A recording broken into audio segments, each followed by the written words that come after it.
भाई नमस्कार सभी को। अध्ययन मंत्रा यूट्यूब चैनल पर सभी का स्वागत है और मैं सोलंकी आपके साथ लाइव जुड़ चुका हूँ दोस्तों आपकी आज की क्लास में। तो भाई सबसे पहले तो आपको देखने को पता है कि आज छोटी दीपावली है। और भाई इस छोटी दीपावली पर आप सभी को दीपावली की बहुत बहुत शुभकामनाएं। दोस्तों आपको सबसे बड़ी इंपॉर्टेंट पॉइंट ये है कि आपको पता है कि भाई मैं आप लोगों को अ, जो क्लास करा रहा था, ठीक है, उसी क्रम में दोस्तों आप लोगों के लिए हमने आज की जो क्लास रखी है स्पेशली वो मैंने आपके कुछ इम्पोर्टेंट क्वेश्चंस की क्लास रखी है। उस पर हम बात करेंगे, फोकस करेंगे और समझेंगे कि कंसोल्व करके उसके बाद मैं आप लोगों को दोस्तों एनसीईआरटी वाली जो क्लास चल रही थी हमारी वो बुक कराऊंगा। तो आपको पता ही है कि हम लोग फिफ्थ क्लास की जो एनसीईआरटी है उसे कवर कर रहे थे, ठीक है। तो दोस्तों आज हम बात करने वाले हैं आपके कुछ बहुत ही इंपॉर्टेंट क्वेश्चंस की। तो सभी लोग मेरे साथ लाइव जुड़ेंगे और कोई दिक्कत होती है किसी बच्चे को भाई मुझे बता देना आप लोग। तो दोस्तों तो सबसे पहले देखते हैं दोस्तों, यहाँ पर कहते हैं कि भाई किसी बच्चे को मेरी क्लास ढूंढनी है तो भाई ईवीएस भाई सोलंकी सर आप लोग से मुझे यूट्यूब पर सर्च कर लीजिएगा। आपको मेरी सारी क्लासेस वहाँ पर मिल जाएंगी, ठीक है। जिस बच्चे को भी क्लासेस मेरी ढूंढनी है, ठीक है भाई। और दोस्तों यहाँ पे देखिएगा, सबसे पहले कहते हैं दोस्तों कि मंजिलें भी जिद्दी हैं और रास्ते भी जिद्दी हैं। मंजिलें भी जिद्दी हैं और रास्ते भी जिद्दी हैं, देखते हैं कल क्या होगा, हौसले भी तो जिद्दी हैं। दोस्तों हौसले जिसके जिद्दी होते हैं ना, जिसके हौसले बुलंद होते हैं उनको सफलता जरूर मिलती है। तो इसी के साथ हम आपकी आज की क्लास शुरू करते हैं और कोशिश करेंगे दोस्तों कि आप लोगों को बेस्ट क्वेश्चन दे दिए जाएं जिससे आप लोगों को एकदम आपके एग्जाम में वो सारे क्वेश्चन मिल जाएं। तो सबसे पहले दोस्तों यहाँ बात करते हैं। पहला क्वेश्चन आपको याद होगा, ये क्वेश्चन मैंने दिया था आपके होमवर्क के लिए कि भाई इकोसिस्टम शब्द का प्रयोग सर्वप्रथम किसने किया था। Who coined the term ecosystem. तो वो आर डी मिश्रा थे या आपके विटाकर थे, ऊधम सिंह थे या डॉक्टर आपके एजी टेंसले थे। क्या आंसर बनेगा बताइए आपका यहाँ पर। राइट आंसर क्या बनेगा? ए होगा, बी बनेगा या सी बनेगा, बताइए फटाफट से।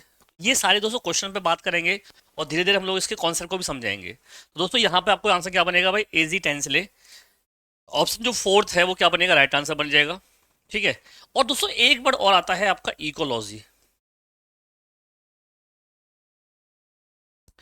अगर हम बात करें भाई इकोलॉजी शब्द की, तो दोस्तों इसका सर्वप्रथम नाम किसने दिया था,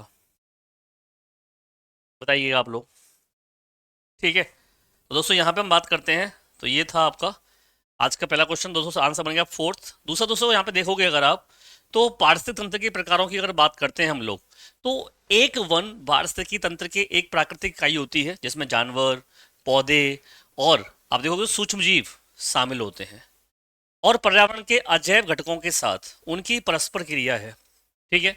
इन्हें आगे के समशीतोष्ण और उष्णकटिबंधीय के रूप में क्या किया गया है, वर्गीकृत किया गया है। आप देखोगे दोस्तों अगर यहाँ पर, तो इसमें ये सारे पॉइंट, जैसे आप टुंड्रा इकोसिस्टम है वहां पे कम पेड़ वाले क्षेत्र होते हैं, अगर देखोगे आप तो, क्योंकि टुंड्रा दोस्तों प्रदेश जो होते हैं ना, क्षेत्र जो होते हैं, वो सारा का सारा कैसा होता है वातावरण आपका, जो ठंडा वातावरण होता है। यानी कि दोस्तों अगर देखोगे आप, तो जैसे ये पृथ्वी है, तो इस पृथ्वी पर यहाँ पर ये विषुवत रेखा है, कर्क रेखा है, ये जो वाला पार्ट होता है ना आपका, ये सारा ठंडा इलाका होता है आपका। और इसमें दोस्तों इस प्रदेश को हम लोग टुंड्रा प्रदेश के नाम से भी जानते हैं। तो यहाँ पे लिखा हुआ है कि जो हवा और ठंडे जलवायु क्षेत्रों में पाए जाते हैं।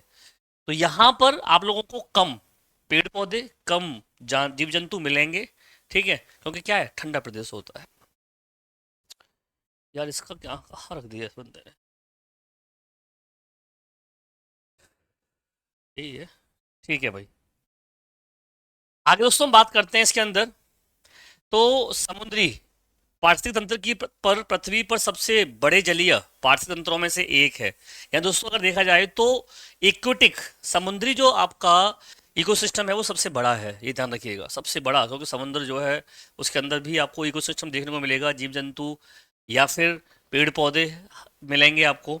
और वहां पर भी प्रॉपर क्या बना हुआ है, एक इकोसिस्टम बना हुआ है, ठीक है। मीठे पानी के इकोसिस्टम की बात करें तो जल स्रोत है, झीलें, नदियां हैं, तालाब हैं, यहाँ मिल जाएगा आपको। रेगिस्तान यानी डिजर्ट इकोसिस्टम की बात करें दोस्तों, तो ये वहां मौजूद होता है जहां पर क्या होती है, कम बारिश होती है। राजस्थान का रेगिस्तान दोस्तों जहां पर कम बारिश होती है, वहां पे आपको क्या मिल जाएगा, डेजर्ट इकोसिस्टम, ठीक है। ठंड आपका ये क्या है, ये हॉट डिजर्ट है वैसे देखा जाए तो। ये हम इसको क्या कहते हैं, हॉट डिजर्ट भी कह सकते हैं। और कोल्ड डिजर्ट की बात करते हैं दोस्तों, तो ध्यान रखिए लद्दाख का नाम सबसे ज्यादा आता है जो कोल्ड डिजर्ट में आता है। ठीक है, आगे बढ़ते हैं। दूसरा दूसरा क्वेश्चन आता है आपका यहाँ पर, इनमें से कहाँ आर्सेनिक द्वारा जल प्रदूषण है। इनमें से कहाँ जो है आर्सेनिक द्वारा जल प्रदूषण है दोस्तों। तो इसका आंसर क्या बनेगा भाई आपका, यहाँ पर उत्तर प्रदेश में है, पश्चिम बंगाल में है, बिहार में है, या फिर मध्य प्रदेश में है। The problem of the water pollution with arsenic is maximum in UP, West Bengal, Bihar या एमपी। ये आपके एग्जाम में दोस्तों सवाल आए हुए हैं, अगर उठा के देखोगे आप सारे सवाल मिल जाएंगे आप लोगों को। तो मुझे लगा कि यार दीपावली पर आज थोड़े से बच्चे मुझे पता है बिजी होंगे, त्योहार है भाई, ठीक है। तो दोस्तों फिर भी हमने टाइम निकाल करके आप लोगों के लिए क्लास लगा दी, जिससे कि भाई आप लोगों का लॉस ना हो यार, ठीक है। वो जरूरी भी है। दोस्तों यहाँ पे देखेंगे हम, यहाँ पे आंसर क्या बन जाएगा हमारा, बताइए फटाफट से भाई। तो दोस्तों लगा लो फटाफट से, यहाँ पे बी जो ऑप्शन है आपका पश्चिम बंगाल, यानी कि क्या बन जाएगा आपका राइट आंसर, वेस्ट बंगाल। ठीक है, क्लियर। अब देखते हैं जरा इस पे क्वेश्चन कैसे और बन सकता है। अब दोस्तों यहाँ पे देखोगे आप तो आर्सेनिक जल से प्रदूषण की समस्या जो है अगर देखोगे तो सबसे अधिक पश्चिम बंगाल में है। उसके बाद दोस्तों आपको मिलेगी एमपी में, और उसके बाद राजस्थान और हरियाणा का नंबर आता है। तो आर्सेनिक दोस्तों आपका एक आपके एक पॉल्यूशन का ही रीजन है जो आपके जल को या पानी को प्रदूषित करता है। जो सबसे ज़्यादा दोस्तों देखने को इसकी प्रॉब्लम है वो कहाँ है, वो है आपकी वेस्ट बंगाल में, ध्यान रखिएगा। ठीक है, आगे बढ़ते हैं। जल प्रदूषण भाई होना हम जानते हैं दोस्तों कई तरीके से होता है। दुनिया भर में उद्योग और औद्योगिक जल स्थल प्रदूषण के मुख्य कारक हैं। समुद्री डंपिंग की प्रक्रिया ठीक वैसी ही है जैसे लगती है कि समुद्र के पानी में कचरा डालना। ठीक है, प्रत्येक घर से सीवेज और आपके अपशिष्ट जल ताजे पानी के साथ समुद्र में क्या होते हैं, छोड़े जाते हैं, जो एक जल प्रदूषण का बहुत बड़ा कारण बनता है। और दोस्तों तेल रिसाव, समुद्र में कई बार क्या होता है, तेल का रिसाव हो जाता है। जैसे आपका जो पानी है वो क्या होता है, प्रदूषित हो जाता है। एक बात आपको याद होगा, पारा, पारे का रिसाव हो गया था, और दोस्तों उस पारे को वहाँ की जो मछली थी उन्होंने खा लिया था, और मछलियों को जो है लोगों ने खा लिया था। तो दोस्तों क्या हो गया था, माँ आपका जो एक रोग होता है दोस्तों जो जापान में काफी टाइम चला था, मीन माता रोग, और वो इसी वजह से हुआ था। तो ये कई सारे दोस्तों, अगर पानी पॉल्यूशन पॉल्यूट होगा दोस्तों तो बहुत सारी बीमारी लग सकती हैं। ग्लोबल वार्मिंग के कारण बढ़ता तापमान जल प्रदूषण के मामले में एक प्रमुख चिंता का विषय बना हुआ है। क्योंकि जब ग्लोबल वार्मिंग बढ़ रही है, टेम्परेचर बढ़ रहा है, तो जो ग्लेशियर्स हैं वो भी क्या हो रहे हैं, आपके पिघलते जा रहे हैं। तो इनमें से अलग अलग तरीके से दोस्तों ध्यान रखिएगा, क्वेश्चन आपके एग्जाम में बन सकता है। ठीक है, अगला दोस्तों क्वेश्चन आता है आपका कि भारत में पश्चिमी घाट के दक्षिण शुष्क जो शुष्क हैं वो क्यों हैं, क्या रीजन है इसके पीछे। तो भाई यहाँ पर दिया हुआ है कि लो टेम्परेचर इफेक्ट है, या प्रेशर इफेक्ट है, या रेन शेडो इफेक्ट है, या फिर हाई एल्टीट्यूड इफेक्ट है, यानी कि उच्च तुंगता प्रभाव है। आखिर क्या रीजन है कि जो पश्चिमी घाट के दक्कन दोस्तों वो ड्राई हैं, शुष्क हैं। बताइए आंसर क्या बनेगा। जितने भी बच्चे यहाँ पे लाइव हैं दोस्तों, सबसे रिक्वेस्ट करेंगे यार कि सारे बच्चे सेशन को एक बार शेयर कर देना, और लाइक भी कर देना दोस्तों अगर आपको लगे।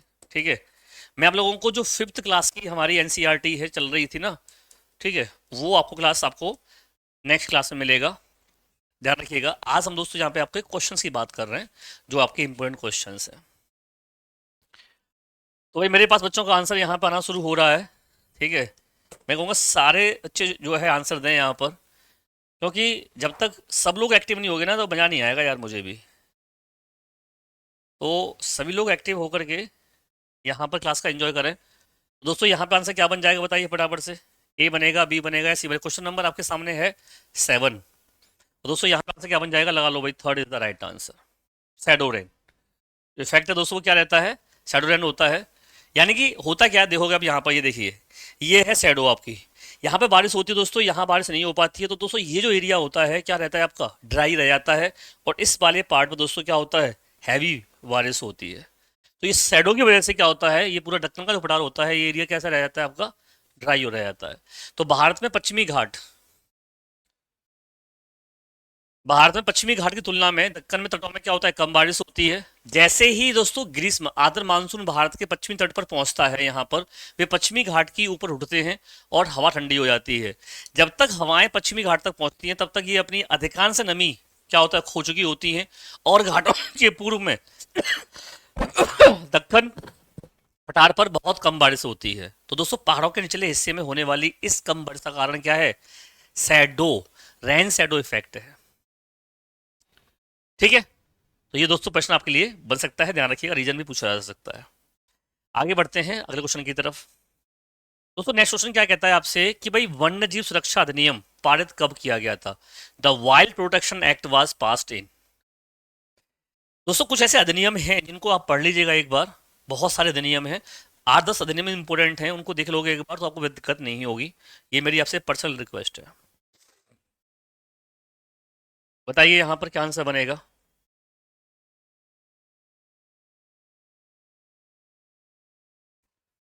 तो दोस्तों यहाँ पे लगा लो फटाफट से आंसर, यहाँ पर देखते हैं ए है, बी या दो सबसे आंसर लगा रहे हैं।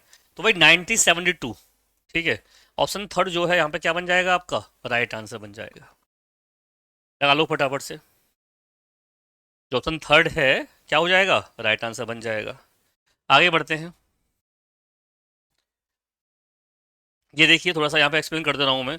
वन्यजीव संरक्षण अधिनियम दोस्तों 9 सितंबर 1972 को भारत की संसद के द्वारा लागू किया गया था, जिससे कि पशुओं को शिकार से बचाया जा सके और पौधों की सभी प्रजातियों को क्या कर सकें, सुनिश्चित किया जा सके।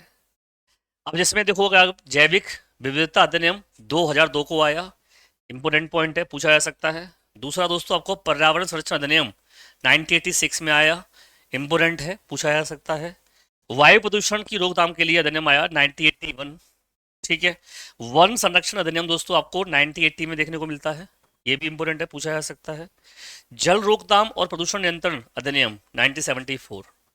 दोस्तों जो जो इंपोर्टेंट थे आपको मैंने यहाँ पर लिख दिए हैं, बता दिए हैं, इनको आप एक बार देख लीजिएगा। और हो सके मेरे भाई तो नोट्स बना लेना, तो आपको मज़ा ही आ जाएगा फिर तो।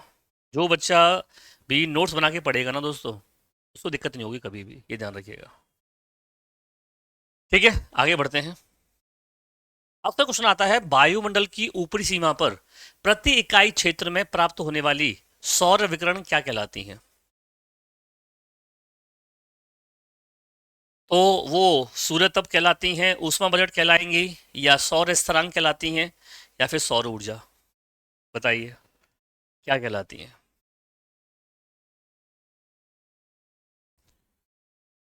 क्या इंपोर्टेंट पॉइंट रहेगा आपका यहाँ पर।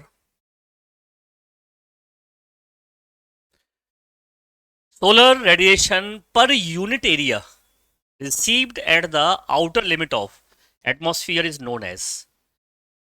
तो दोस्तों यहाँ पे लगा लो भाई फटाफट से, सौर स्थिरांक यानी कि solar constant. Option C is the right answer. ठीक है, तो क्या कहलाएंगी वो विकिरण, सौर विकिरण है, सौर स्थिरांक कहलाती हैं।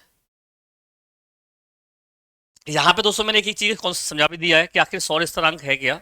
तो सूर्य से प्राप्त कुल विकिरण ऊर्जा है जो सूर्य की किरणों के लंबवत सतह पर और सूर्य की पृथ्वी की औसत दूरी पर क्षेत्र की प्रति इकाई समय में सूर्य से प्राप्त होती है। पहला पॉइंट। सूर्य तप क्या होता है, सौर ऊर्जा का एक ऐसा माप है जो एक निश्चित क्षेत्र पर एक निश्चित अवधि में घटित होता है। ठीक है, और सौर सौर ऊर्जा जानती हैं आप, सूर्य से निकलने वाला विकिरण जो गर्मी पैदा करने में क्या सक्षम है, वो क्या कहलाती है, उसकी सौर ऊर्जा कहलाती है। तो तीनों पॉइंट आपको यहाँ पे क्लियर हो गए होंगे। ठीक है, क्लियर पॉइंट। चलिए आगे बात करते हैं, अगले पॉइंट पर हम लोग चलते हैं। ये रहा, किस देश के संविधान से मौलिक कर्तव्य लिया गया है, जर्मनी से, यूएसएसआर से, यूएस से, या फिर यूनाइटेड किंगडम से। किस से जो मौलिक आपके कर्तव्य हैं यानी कि फंडामेंटल ड्यूटीज हैं उनको लिया गया है। बहुत ही प्यारा, बहुत ही अच्छा क्वेश्चन है, पूछा जाता है आपसे एग्जाम में। बताइए आंसर क्या बनेगा। ये लो भाई, मैं देख लो, सुन आपको पूरा दिख रहा होगा अब। मुझे बता दिया करो क्वेश्चन नहीं दिखा करे तो आपको, ठीक है, मैं पीछे थोड़ा सा हाइड में हो जाया करूंगा। दोस्तों यहाँ पे आंसर क्या बन जाएगा भाई, ऑप्शन बी लगा लो, यूएसएसआर। यहाँ से दोस्तों आपके क्या है, मौलिक कर्तव्यों को लिया गया है, ध्यान रखिएगा। आगे बात करते हैं नेक्स्ट। अब दोस्तों यहाँ पे देखिएगा, आप लोग मौलिक कर्तव्यों की बात करते हैं तो विचार से रूस से आपके प्रेरित हुआ है। 42वें संशोधन में 1976 द्वारा स्वर्ण सिंह समिति सिफारिशों की संवैधानिक में इसको शामिल किया गया था। ठीक है, तो ये वाला पॉइंट भी दोस्तों यहाँ पे इस तरह से क्या है, इंपॉर्टेंट बन जाता है। ठीक है, दूसरा यहाँ पर अब देखो अमेरिका से लिए गए विचार कौन कौन से हैं दोस्तों, तो लिखित संविधान, राष्ट्रपति का महाभियोग, उच्चतम न्यायालय, राज्यों का प्रावधान, राष्ट्रपति और उपराष्ट्रपति के कार्य। ठीक है, उच्चतम न्यायालय और न्यायाधीशों के हटाना, मौलिक अधिकार, न्यायिक समीक्षा, न्यायपालिका की स्वतंत्रता, और संविधान की प्रस्तावना, ये सारे दोस्तों कहाँ से लिए गए हैं, आपके अमेरिका से लिए गए हैं। हम जानते हैं दोस्तों हमारे भारत देश का सबसे बड़ा लिखित संविधान है दोस्तों, लेकिन उसमें कई जगह से उसको क्या किया गया है, लेकर के बनाया गया है। ठीक है, क्लियर पॉइंट। आगे बढ़ते हैं। आयरलैंड से क्या क्या लिया गया दोस्तों, तो राज्य के नीति निर्देशक सिद्धांतों की अवधारणा है, राष्ट्रपति द्वारा राज्यसभा के लिए सदस्यों का नामांकन और राष्ट्रपति का चुनाव का तरीका, ये कहाँ से दोस्तों, आयरलैंड से लिए गए विचार है। जब ठीक है यार, ये चीज़ हमें यहाँ की अच्छी लग रही है, यूएसएसआर की हमें ये चीज़ अच्छी लगी, तो कई जगहों से हमारा संविधान जो है प्रेरित है, ध्यान रखिएगा। आगे बढ़ते हैं। यूएसएसआर में आपको बता दिया मैंने आप लोगों को, पहला तो मौलिक कर्तव्य लिए गए, बताया था अभी आपको, प्रस्तावना में न्याय आदर्श है, और दोस्तों पंचवर्षीय योजना जो खत्म हो गई है हमारी अब। ठीक है, ये लिए गए थे। अब अगला क्वेश्चन आता है आपका स्क्रीन पर, घास भूमि के क्षेत्र में पारतंत्र के खाद्य श्रृंखला में सबसे उच्च स्तर का उपभोक्ता होता है कौन, यानी कि इन food chain the grassland ecosystem the top consumer जो है वो हर्बीवोरस होगा, शाकाहारी, या फिर शाकाहारी और मांसाहारी दोनों होगा, या फिर जीवाणु, या फिर आपका मांसाहारी। बताइए भाई क्या आंसर होगा, उच्च स्तर का टॉप कंज्यूमर पूछा गया है। तो इकोसिस्टम के अंदर टॉप कंज्यूमर कौन होता है, बताइए जरा।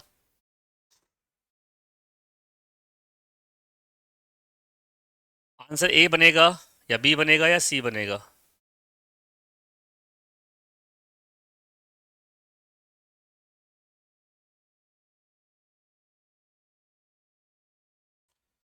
देखो भाई शाकाहारी तो हो नहीं सकता, अब शाकाहारी व मांसाहारी दोनों, क्या ये होगा या केवल मांसाहारी होगा।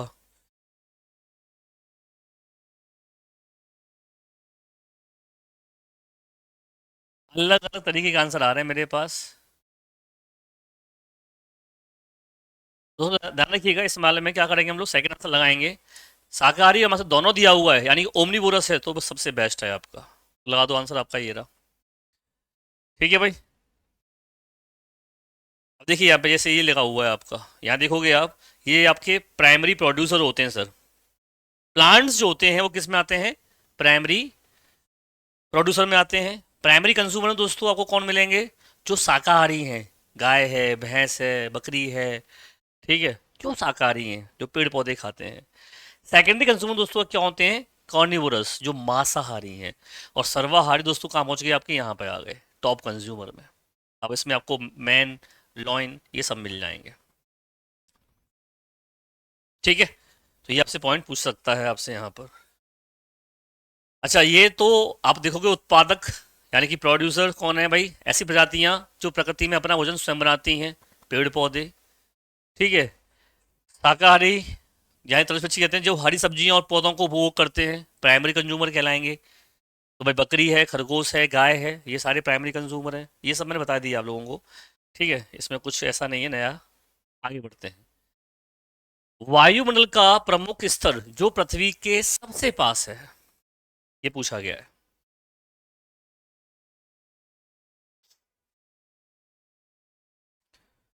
जो पृथ्वी के सबसे पास है, क्या आंसर बन जाएगा आपका। तो देखो भाई, पृथ्वी के सबसे पास पृथ्वी है, ये पृथ्वी के ऊपर सबसे होती है भाई क्षोमंडल। क्षोमंडल कहाँ है यहाँ पर, ये रही, यानी ट्रोपोस्फियर।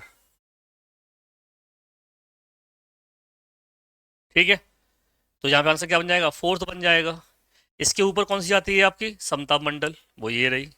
तो दोस्तों इस तरह से यहाँ पे आपको लेयर मिल जाएंगी। तो यहाँ पे देख सकते हो आप, तो यहाँ पे देख सकते हैं ये रहा। सबसे पहले क्षोभ मंडल है, फिर समताप मंडल है, फिर मध्य मंडल है, फिर आयन मंडल और फिर बाह्य मंडल। ये 5 लेयर दोस्तों आपको देखने को मिलती हैं आपके वायुमंडल के अंदर।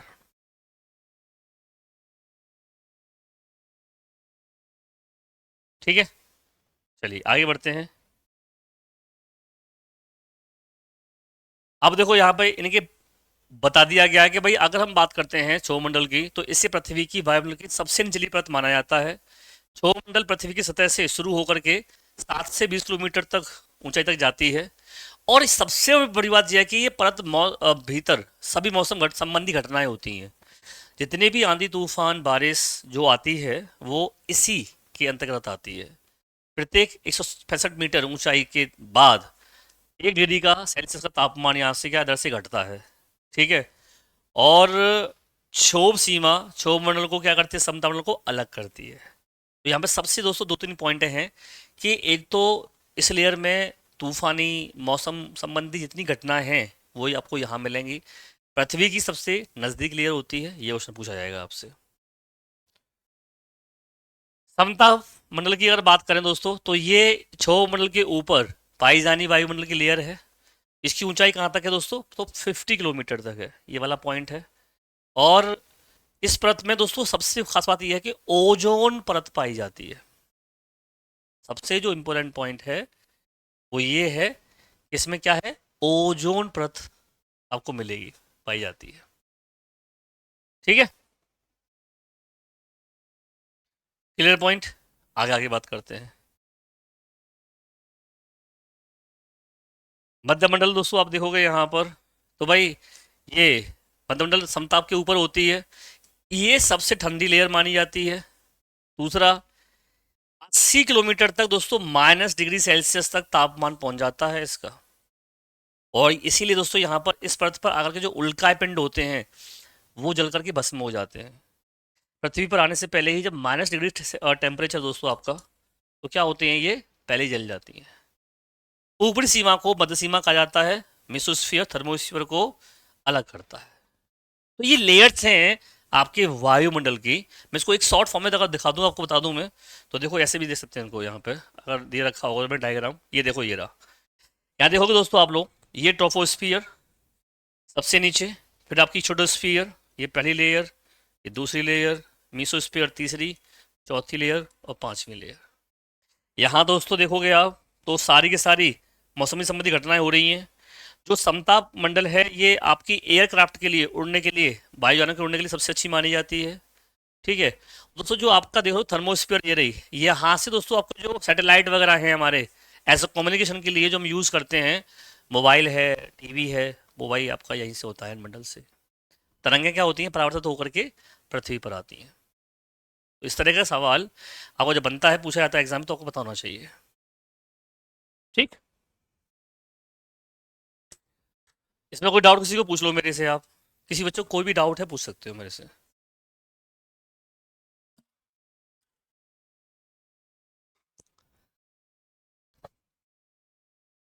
दूरी यहाँ पर लिखी हुई है इनकी, 10 किलोमीटर, 20 किलोमीटर, 40, 50, इस तरीके से। अब दोस्तों अगला क्वेश्चन आता है आपका यहाँ पर, भारतीय संसद द्वारा जैव विविधता अधिनियम पारित किया गया था। The biodiversity act was passed by the Indian parliament. तो 1972 या 2002 या 1990 या 1980, यहाँ पे प्रॉपर आपकी डेट भी दी हुई है। तो जो जैव विविधता के बारे में आपको मैंने अभी बताया था, अगर याद हो तो, इसी क्वेश्चन से पहले स्टार्टिंग में मैंने बताया था।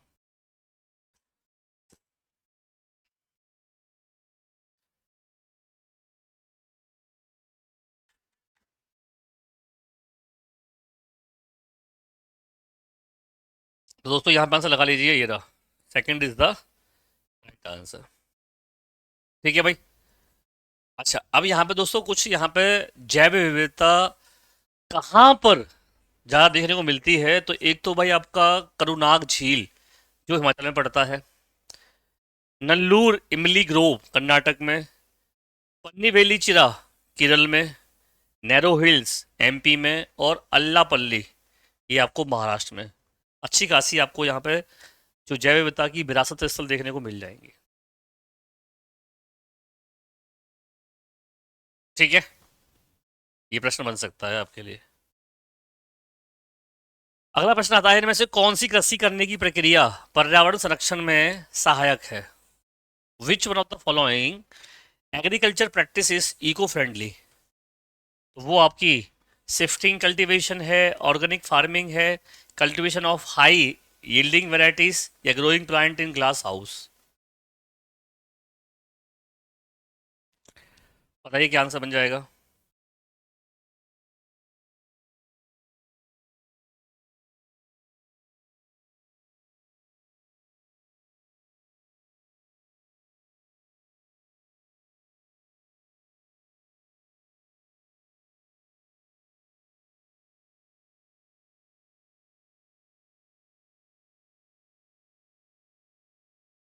दोस्तों लगा लो आंसर फटाफट से यहाँ पर।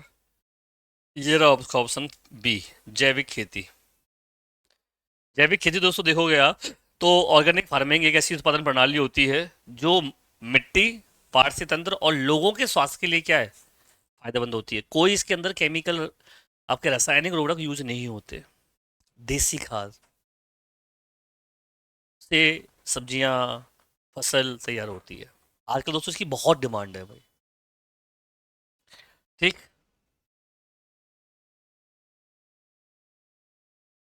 अम्लीय वर्षा संबंधित है किससे? तो the acid rain is concerned with the presence of hydrochloric acid से, या बोरिक एसिड, या एसिटिक एसिड, या सल्फ्यूरिक एसिड? बताइए क्या आंसर बनेगा।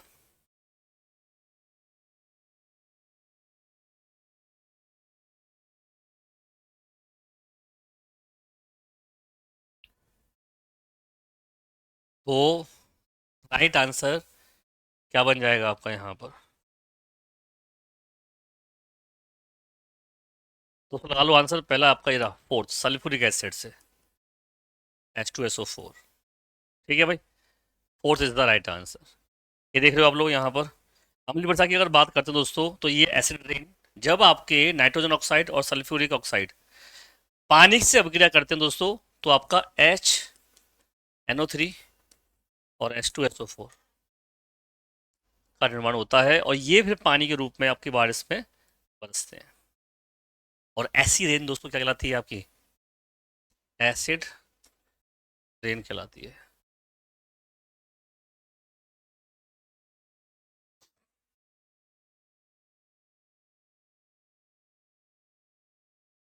ठीक है, चलिए आगे बढ़ते हैं।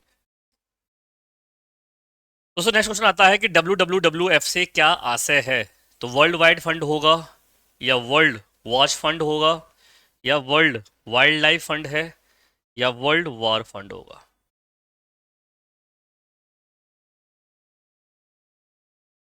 क्या आंसर बनेगा आपका यहाँ पर?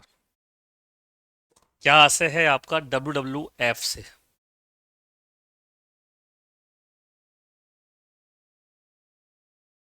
ठीक है, हर तरह के सवाल दोस्तों देखने को मिलेंगे आपको यहाँ पर। दोस्तों world wide life fund option third जो होगा हमारा यहाँ पे क्या बन जाएगा? Right answer. लगा लो भाई। जो कि एक ऐसा संस्थान है, आप देखोगे अगर इसके बारे में समझते हैं हम लोग, तो यहाँ पे साफ लगा हुआ है कि भाई आपका 1961 में स्थापित एक अंतर्राष्ट्रीय गैर सरकारी संगठन है ये। और इसका मुख्यालय कहाँ पर है आपका? स्विट्जरलैंड के ग्लैंड में है। ठीक है, इसका मुख्य उद्देश्य दोस्तों क्या है? दुनिया की जैव विविधता का संरक्षण करना। दुनिया की जो बायोडाइवर्सिटी दोस्तों उसको क्या करना है? प्रोटेक्ट करना, और प्रदूषण को रोकना। फूलों की घाटी कहाँ पर स्थित है? The valley of the flower is locate in, कहाँ पर स्थित है भाई फूलों की घाटी?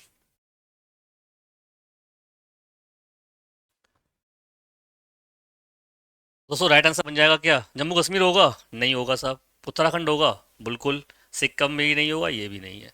दोस्तों उत्तराखंड में आपका, आपको फूलों की घाटी देखने को मिल जाएगी, ये देखिए आप। फूलों की घाटी जो दोस्तों उत्तराखंड के कहाँ, चमोली पिथौरगढ़ जिले में स्थित है। और यह अल्पाइन वनस्पतियों के बड़े घास के मैदानों के लिए बहुत जानी जाती है। और खासकर दोस्तों ये है कि यूनेस्को द्वारा इसको विश्व धरोहर में शामिल किया गया है, घोषित किया गया है। ठीक।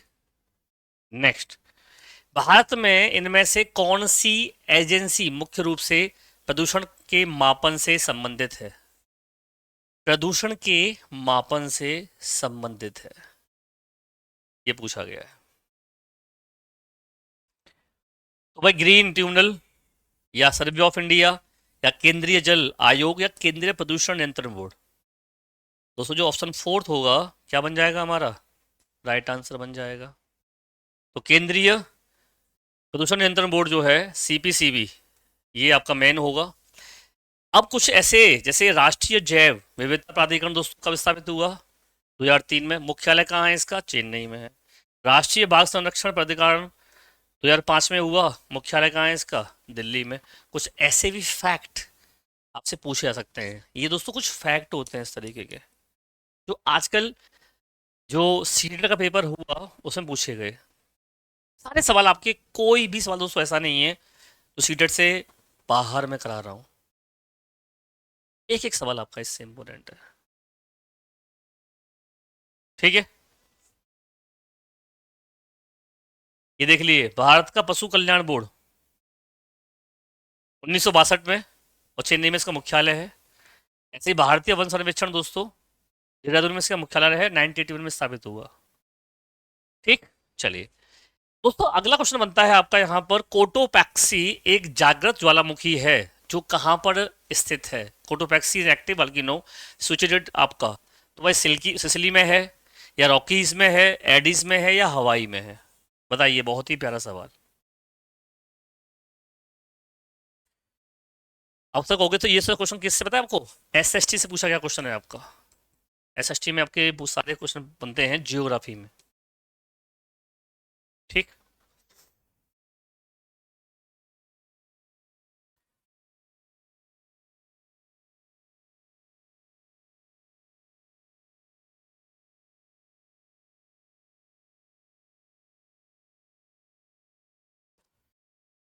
दोस्तों यहाँ पे राइट आंसर बन जाएगा आपका, लगा लो भाई, एडीज।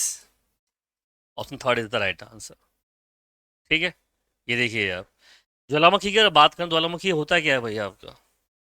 तो ज्वालामुखी पृथ्वी की, ये देखो आपका, पृथ्वी की क्या है प्रॉपर्टी में का एक द्वार होता है सर। जब पृथ्वी बहुत गर्म हो जाती है, हीट हो जाती है ना, तो वो एक होल ढूंढती है जिससे वो अपनी उस मैग्मा को बाहर निकाल सके। और वही मैग्मा क्या होता है आपका, इसके माध्यम से क्या होता है, पिघली हुई चट्टानें, गैसें, राख आदि विस्फोट के बाद क्या होती है, बाहर निकलती है।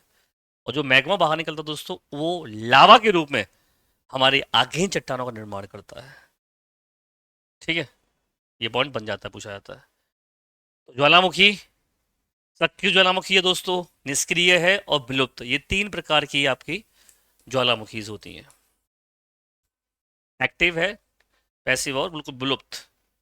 अब एक्टिव दोस्तों वो जो कभी भी फट सकती है, निष्क्रिय वो जो क्या है, निष्क्रिय हो चुकी है और उसका पता नहीं कब फटेगी, ये समझ लो। लेकिन दोस्तों विलुप्त वो है जो खत्म बिल्कुल, अब वो बनता ही नहीं है कि भाई हाँ आगे कभी हो, ज्वालामुखी विस्फोट होगा उनमें।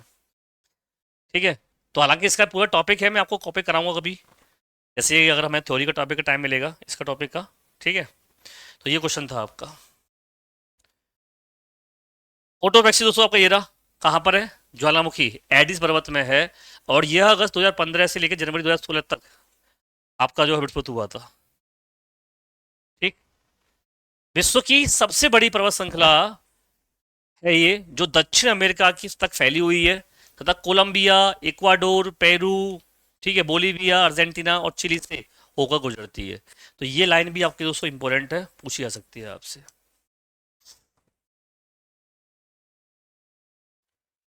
ठीक है, आई होप समझ में आ रहा होगा। कोई भी दोस्तों डाउट रहे तो पूछ लेना मेरे से।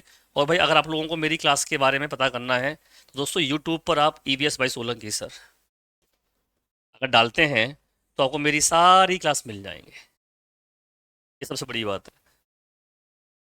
ठीक है भाई। दोस्तों ये क्वेश्चन आपके लिए होमवर्क, तिब्बत की सांगापो नदी भारत में किस नाम से जानी जाती है?